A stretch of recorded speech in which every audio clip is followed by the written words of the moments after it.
We've talked about the definition of success as the progressive realization of a worthy goal. The purpose of this message is to tell you of a wonderful way to keep realizing, to keep achieving your goals one after another in the years ahead. A goal sometimes seems so far off and our progress often appears to be so painfully slow that we have a tendency to lose heart. It sometimes seems we'll never make the grade, and we come close to falling back into old habits which, while they may be comfortable now, lead to nowhere.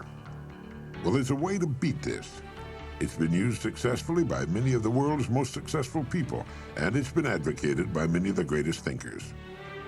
It's to live successfully one day at a time. A lifetime is comprised of days strung together into weeks, months, and years. Let's reduce it to the lowest common denominator, a single day, and then still further to each task of that day. A successful life is nothing more than a lot of successful days put together. It's going to take so many days to reach your goal. If this goal is to be reached in a minimum of time, every day must count. Now think of a single day as a building block with which you're building the tower of your life. Just as a stonemason can put only one stone in place at a time, you can live only one day at a time. And it's the way in which these stones are placed which will determine the beauty, the strength of your tower. If each stone is successfully placed, the tower will be a success. If, on the other hand, they're put down in a hit-or-miss fashion, the whole tower is in danger. Now, this may seem to be a rather elementary way of looking at it, but I want to make it clear, and it's a good and logical way of looking at a human life. All right, then, let's take it one day at a time. From the time we wake up in the morning till we drop off to sleep that night, keeping our goal in mind as often as possible. Now, each day consists of a series of tasks of all kinds, and the success of a day depends upon the successful completion of most of these tasks. Now, if everything we do during the day is a success, that is, done in the best fashion of which we're capable, we can fall asleep that night in the comfortable knowledge that we've done our very best, that our day has been a success, that one more stone has been successfully put into place. Now, this is the way to really live. Do each day all that can be done that day. You don't need to overwork or to rush blindly into your work trying to do the greatest possible number of things in the shortest possible time. Don't try to do tomorrow's or next week's work today. It's not so much the number of things you do, but the quality, the efficiency of each separate action that counts. The quality of what you do. Gradually, you'll find yourself increasing the number of tasks and performing them all much more efficiently. To get the habit of success, and that's why successful people go from one success to another, because it's a habit with them. To get the habit of success, you need only to succeed in the small tasks of each day. This makes a successful day. Enough of these, and you have a successful week, month, year, and lifetime. This is why I say success is not a matter of luck. Far from it. It can be predicted and guaranteed, and anyone can achieve it by following this plan. Almost before you realize it, you'll have achieved your goal.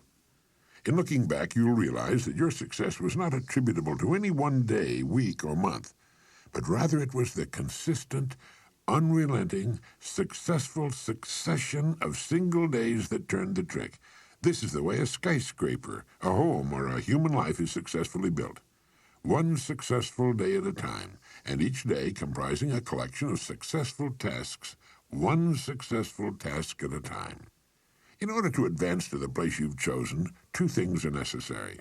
One, that you keep your eye on your goal, and two, that you continue to grow from the standpoint of competence and effectiveness. Don't get impatient.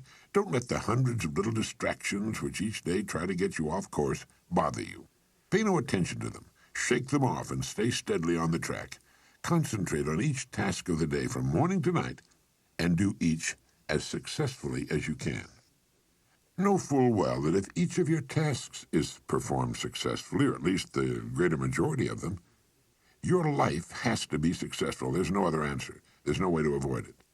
The men and women who are certain to advance are the ones who become too big for their jobs and who have a clear concept of what they want to be, who know what they can become, what they want to become, and who are determined to be what they want to be. Remind yourself at this time that people become exactly what they make up their minds to become.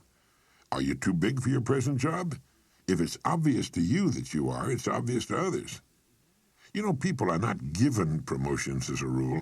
They promote themselves by becoming too big for their jobs and by making up their minds exactly what bigger and better job or income they're shooting for. And this is done by taking one day at a time, one task at a time during each day. But how do we separate the important tasks from the unimportant?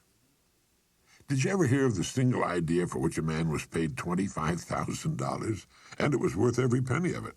The story goes that the president of a big steel company had granted an interview to an efficiency expert named Ivy Lee.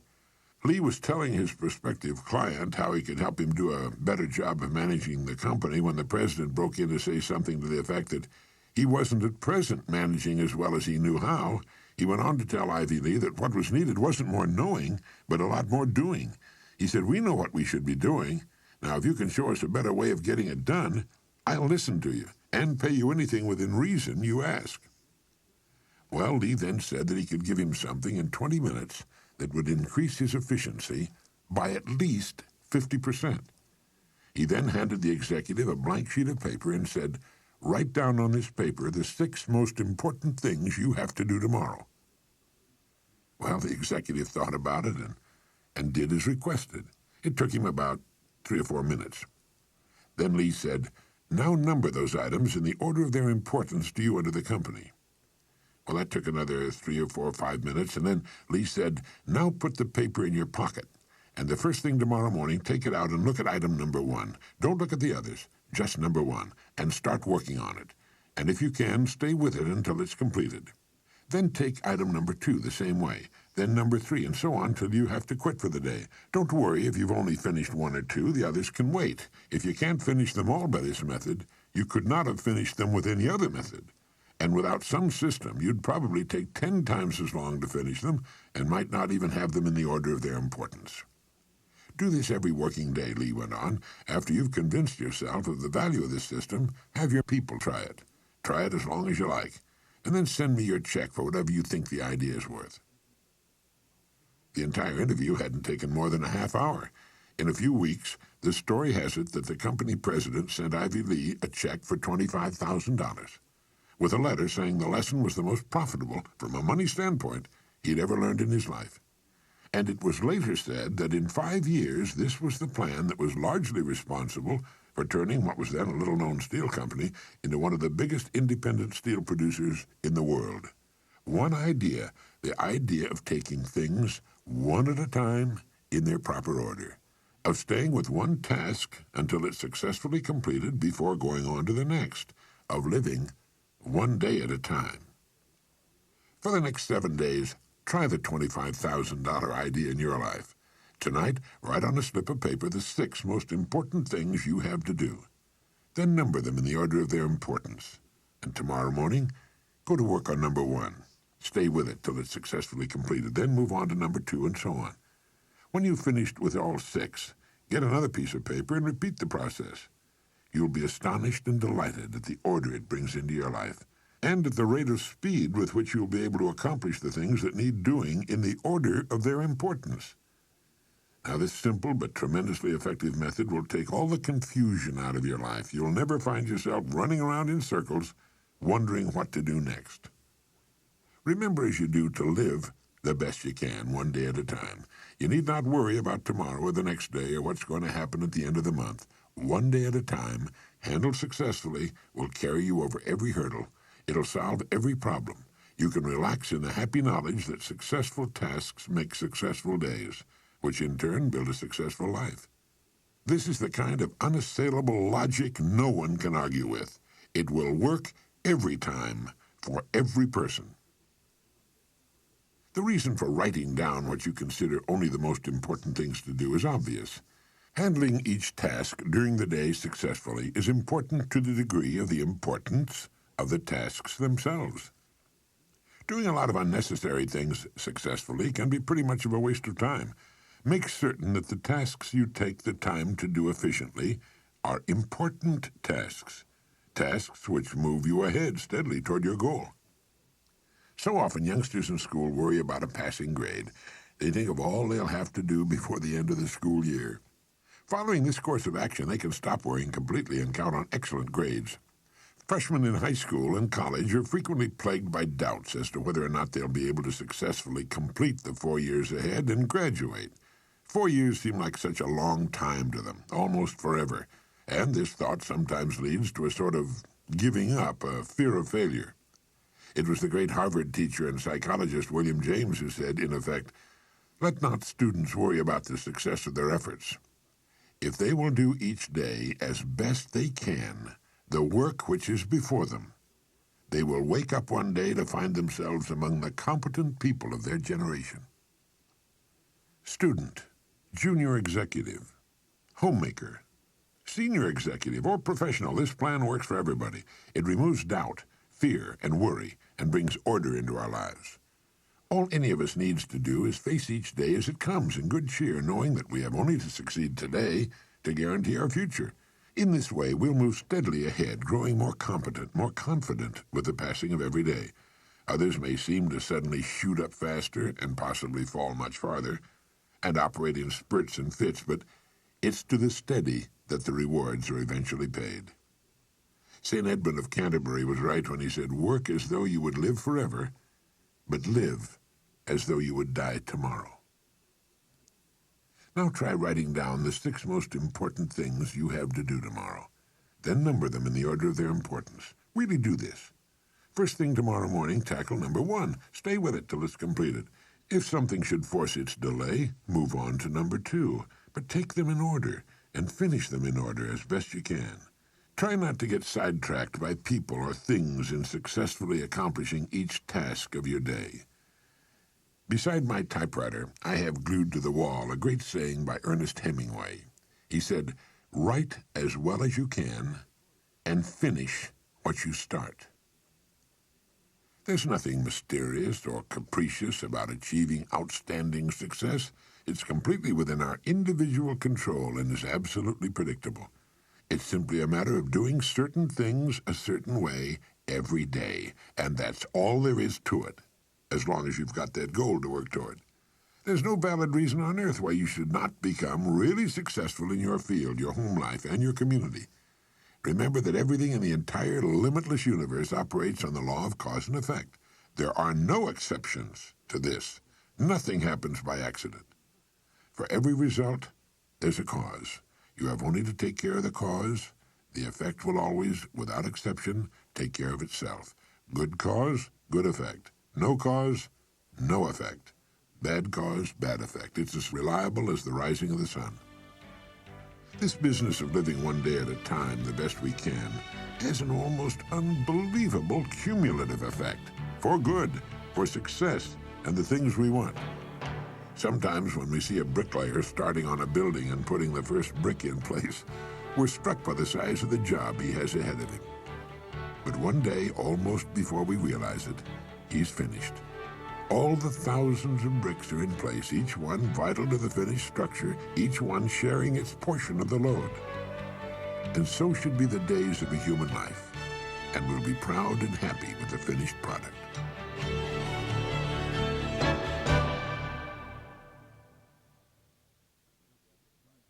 This is the end of Side 11.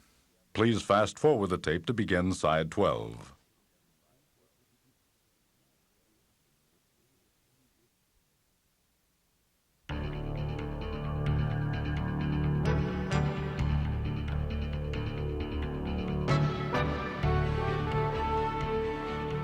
All businesses, all organizations, from the smallest to the very largest, need a leader.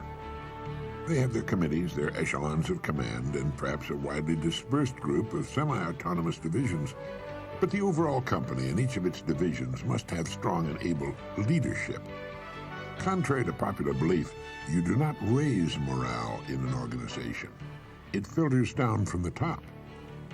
The attitudes of the people working in any organization will always reflect the attitude of the leader. And finally, this leader will always be found to be just one person.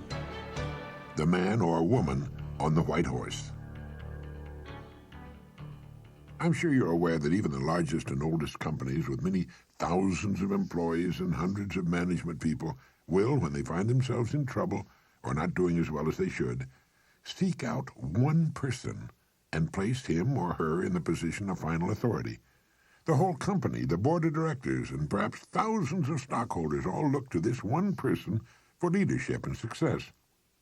Wherever you find a successful, going concern, whether it's a gas station, a supermarket, a school club, PTA, or a well-organized home, you'll find behind its success an outstanding leader. This is the most valuable person in society. In industry, he or she makes the wheels turn, the entire economy work. This is the person who's been responsible for the growth of nations and their position in the world. The employer of millions, the dreamer, the planner, and a clock to him or her is something that other people watch. You'll find this person working early and late, and when not working, he or she is usually thinking and planning. Way back during the Depression of the 1930s, the phrase most often heard by employers was, "I'll do anything. Just give me a job." Millions were unemployed. Thousands of business firms had closed their doors, and outside employment offices long lines of people stood waiting for any kind of work. It was during this time in Long Beach, California, crowded to overflowing with thousands who had migrated there looking for work when there wasn't enough work to go around for the permanent residents, it seemed, that a friend of mine made an interesting discovery. He found that he could go to work almost anywhere he chose. Now, amazing as this may sound, it was absolutely true.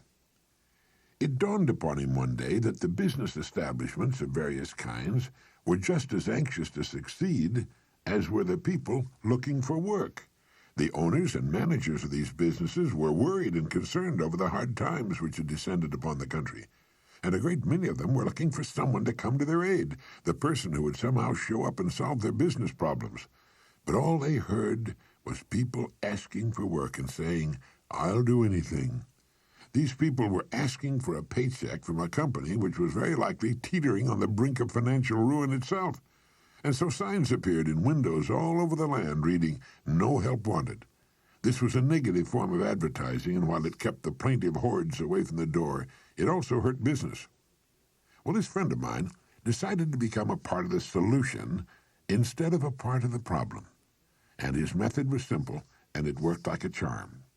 He selected the kind of business he felt he would like to work in, and in which he could build a career. He then devoted a month to finding out all he could about that particular business.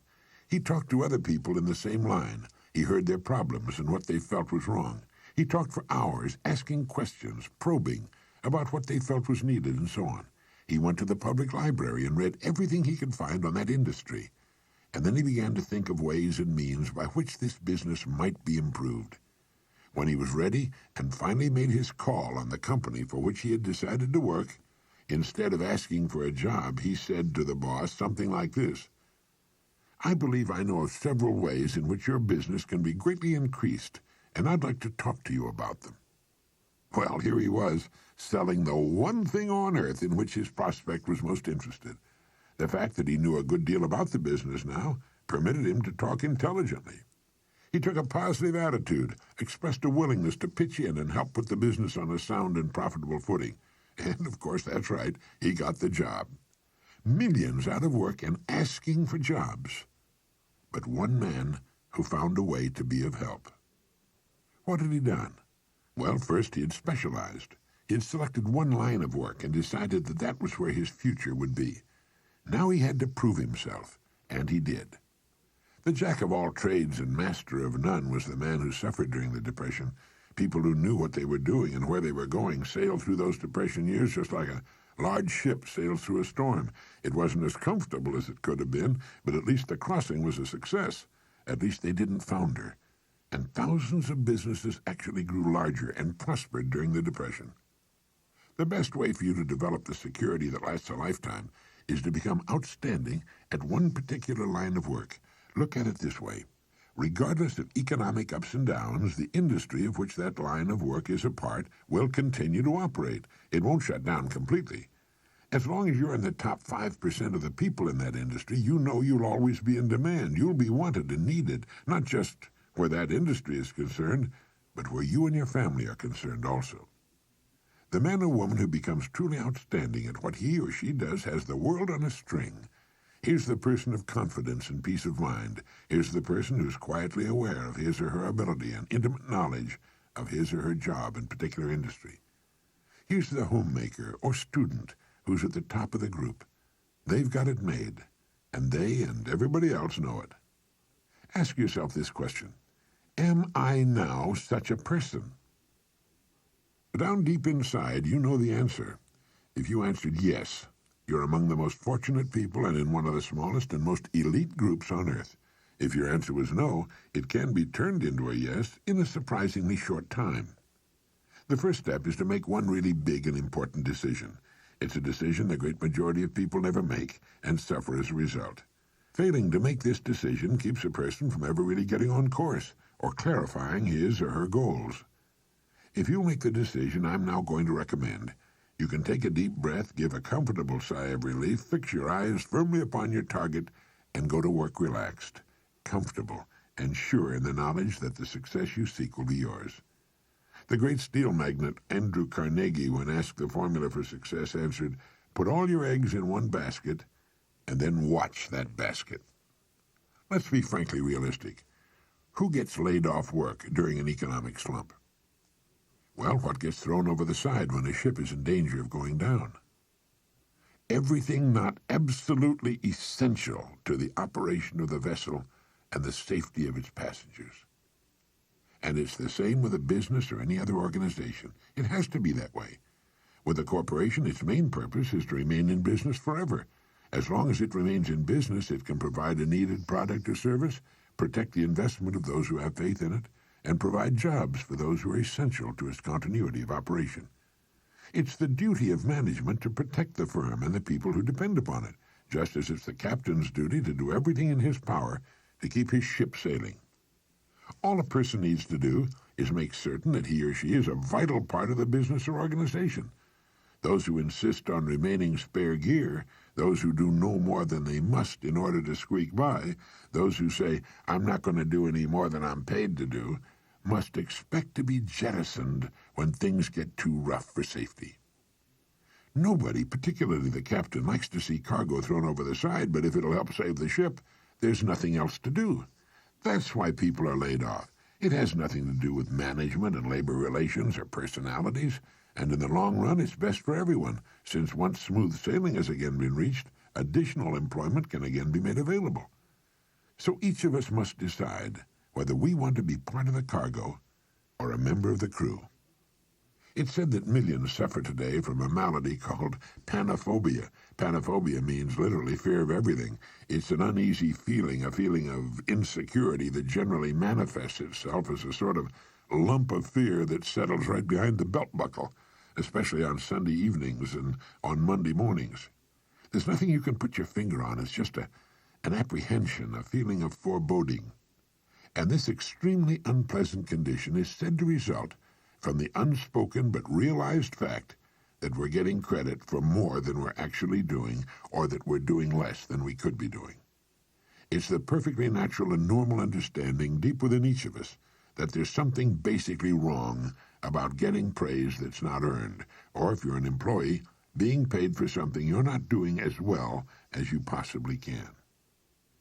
If we have panophobia, running doesn't do any good. We find it follows us on vacation and around the house and yard on weekends. It's inside us, and no matter how fast the jet we board or how exciting the television program we're watching, soon we're aware of it again. Now, there's a simple cure for this malady. It's to throw ourselves not out of a window, but into activity, into our work. It's the decision to be worth more than we're being paid. Only in this way can we grow. It's overbalancing the scales in the service we give, knowing that our rewards must follow as a natural result. Anyone who will be honest with himself or herself realizes that he or she has been happiest and most satisfied after having successfully completed a difficult job. A leader is a person who can help and lead others. It's the conscientious mother who wants her children to grow up knowing the rules for success and happiness. It's the father who shows by example that any job worth doing is worth doing well.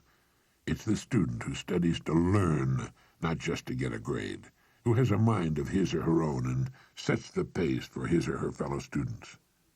It's the farmer whose farm sets an example in his area, and the small businessman or woman whose business continues to grow and prosper with the passing years. It's the employee who has the good sense to realize that one gets most out of any job by giving loyalty and dedication to the firm that pays his or her wages. A leader is any person who realizes the importance of becoming a bigger and better person with the passing of every day, week, and month. A leader takes the responsibility of his or her own growth, a planner, a thinker, a doer.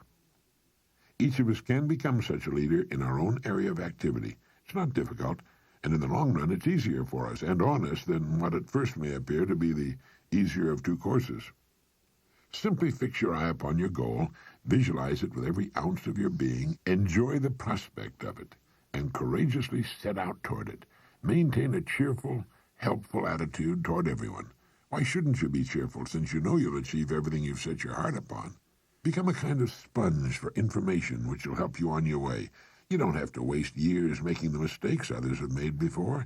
You'll be surprised at how quickly you'll reach your goal, but don't be impatient. Know and have faith that what should come to you will come to you in the right time. Everything in the world works on the side of the person who works with nature's laws. And above all, if you should forget everything else, remember that everything about you, everything you will ever have, know, experience in any way, operates as a result of law that is true and unchanging, the law of the stars and of the balance of the world. As Emerson wrote, let him learn a prudence of a higher strain. Let him learn that everything in nature, even dust and feathers, go by law and not by luck, and that what he sows, he reaps. Look about you. Take stock of your present situation, because it's nothing more nor less than the result of your past sowing. Are you happy with it? Is it what you want? Then you know what you must sow, today and tomorrow and the next day. And in the sowing, rest in the calm, serene, and cheerful certainty that having sown, you will then reap the rich results that come automatically, all the years of your life, the abundant harvest. Now this is Earl Nightingale reminding you that success as a human being in modern society does not come naturally. It requires the conscious utilization of ourselves in the service of others. We have our minds, our genetic possibilities, a certain amount of time, and our free will. We belong to the world minority that lives in a free society. We can become whatever we seriously make up our minds to become. That's possible because whatever we seriously decide to do is naturally linked to our genetic possibilities. A person with little or no aptitude for science will never decide to become a scientist. A naturally shy and retiring person will never apply for a job in sales, or if he does, he'll soon get out of it. Each of us has his or her own inner voice. Emerson referred to it as that iron string that vibrates within us. Each of us wants to succeed during our holiday on Earth, and each of us should. But we don't succeed in groups. We succeed or fail as individuals. The Lead the Field program you've heard contains the best basic information and the great ideas we need to reach whatever goal we seriously choose. Listen often. You'll be astonished to discover how much you missed with your first and second listening. Now, there's a very good reason why this happens. As we listen to a message, an idea will catch our interest, and we concentrate on it for a few seconds or longer. Now, while we are thus engaged, we miss what's being said during the time we're concentrating on that idea. It's like lifting the tone arm on a record. Now, the next time, we won't stop listening when that idea appears, and we will really hear, consciously for the first time, what immediately follows. Think of this program, and the other Nightingale Conant programs you order in the future, as your partners in success. You can always refer back to them. You will find yourself delighted by the new enthusiasm and excitement you'll experience as you bring new meaning, new rewards into your life. Thank you.